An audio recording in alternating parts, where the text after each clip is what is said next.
how to create amazing symmetry designs in Photoshop using shapes. Well, initially a selection to create a shape. I'm using Photoshop CC220, you use 219, 218, etc.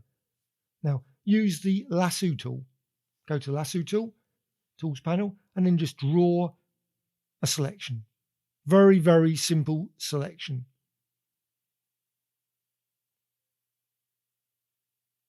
Make it a nice wavy design like that if you wish. Up to you. Make a small selection, you can make a big selection, maybe selection with multiple parts. Up to you. So there's your selection. What I'm going to do now, I'm going to turn it into a path. So window menu and path. So you've got there, window and path. And once you've got that, you've got the path panel there. Go to the right side and make work path. Tolerance set as default if you wish. Click OK. So you've got your design there. What you can do then, you can convert it into a custom shape. So edit menu and define custom shape. You've got the shape there. Click OK. So now it's stored as a custom shape preset. You can use it multiple times, but you can also use it for pattern designs. Go to the tool panel and select the custom shape tool. Select the custom shape you just defined. Go to the top left and select shape option. You can apply the custom shape multiple times. I'm just going to create one custom shape with that design. Add some color to it. I'm going to go with a very basic gradient. Now, if you've got earlier versions of Photoshop, this is slightly different, but there's a whole range of different gradients, and just select one. I'm using linear. So you can click on there and see down there, linear. Up to you. You could use radial, perfectly reasonable as well. And just drag and create. It's a vector design, so it can be any size. Just make it fairly big so it fills most of the screen. You can add some flourish to it. Go to the layer menu and layer style. And I'm going to go with bevel and emboss initially. Perhaps add a stroke or maybe a gradient overlay or color overlay, blending modes, etc. You can tweak the settings. Also, maybe add a drop shadow. That may make the design quite dark. I quite like that, so I'm just going to move that in slightly. So once you've done that, go with, just click apply. I've got my design now. I'm going to use that as a source for a pattern. The pattern will be used in a Symmetry script. The layers panel is handy, so window menu and layers. And I'm going to bring that layers panel over, and you can see I've got a background and that layer. I want to remove the background because I want transparency. Go to the background layer and delete it and confirm that. I want to define the area of the pattern. Go over to the rectangular marquee tool in the tools panel. Select around the object, so you've got the entire object in the center. Make certain you don't cut off any of the design by accident. Go to the edit menu and define pattern. That's stored away now as a pattern preset. And pattern presets can be used in a variety of areas in Photoshop.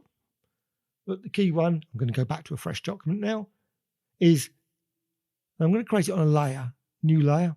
I think is the edit and fill command.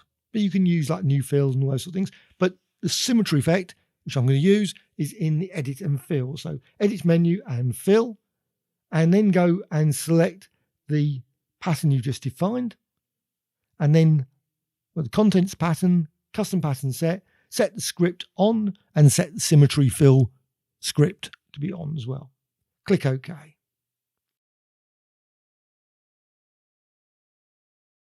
Now you've got these settings. I'm going to go with the symmetry type of 7, the dilative rotation there. You can change the scale, put it up to the max if you wish. Now that will fill the entire document. You can also change the width and length, and that will create a variety of different designs simply just by moving those back and forth in different combinations. Be nice if there was a randomized feature for that. So you can see all the different possible designs. You can also change the color randomness as well. Now I've got it currently at 1. You can put it back to 0 and have exactly what you created. This is a color randomization that I quite like. So just you could make it like that. Perfectly reasonable as well. But I'm going to go for the full. Once you've set everything, click OK. And this is going to be applied to a layer. So you can always remove the layer if you don't want it later. Click OK. Now I'm going to create another layer. I'm going to change the settings slightly as well. Now I could apply effects, of course, to this layer. You can see the layer there. So layer menu and new layer. Click OK. And again, edit menu and fill. Use exactly the same settings as before. There. And now in this panel, change the scale a bit, reduce it down. Now this will still fill the entire screen. You could change cultural width and height as well. What you can then do, you can go and apply maybe some transformations to it. So edit menu and transform, maybe warp, maybe distort. And then you can just use that bounding box just to distort it. So you can create all kinds of lovely designs, combinations of designs using that approach.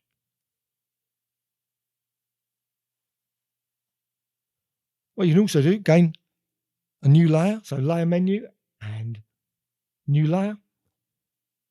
You can create a design that's smaller than the sides of the document, so it doesn't go over the edges. So edit and fill.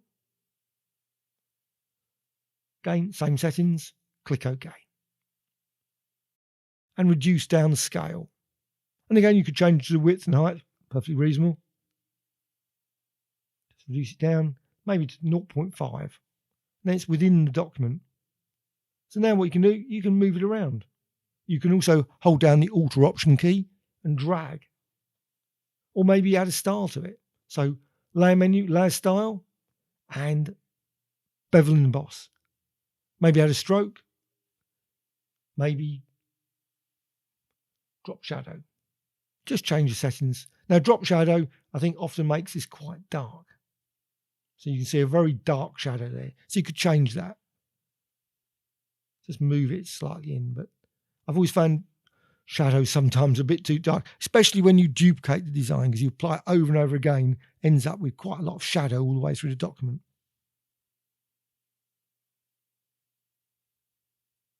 Click OK. And again, you can duplicate that. You can resize it. You can still continue to modify it in numerous ways. You can also turn it into Smart Object.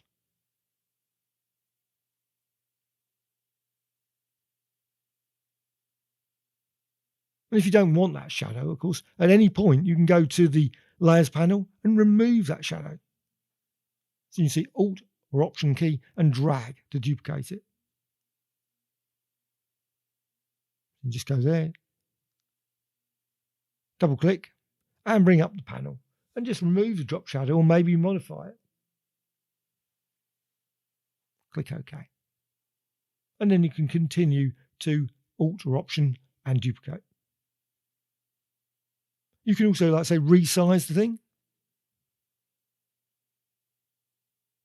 convert it into a Smart Object via the Layer menu, and convert to Smart Object. But you can fill in the entire screen with that design. And then once you've done that, go over to the Layer menu and you can flatten the image. And of course, what you can then do, you can go and apply some effects. So filter menu and stylize, and maybe auto paint, my favourite. Set the values to the max and click OK. And apply it a couple of times. I always find auto paint is one of those ones just works if you apply it 3 or 4 times. And then maybe go to image menu and some adjustments, maybe levels, or maybe, so image menu adjustments, maybe vibrance, just to colour it up a bit. Make it even brighter, garish. And click OK. Hope you found this tutorial of interest. Please subscribe to the Graphic Extras channel, always adding new tutorials about Photoshop, Illustrator, Affinity Photo, and many others. Please add some comments, always appreciated. A dislike or like. Thank you much.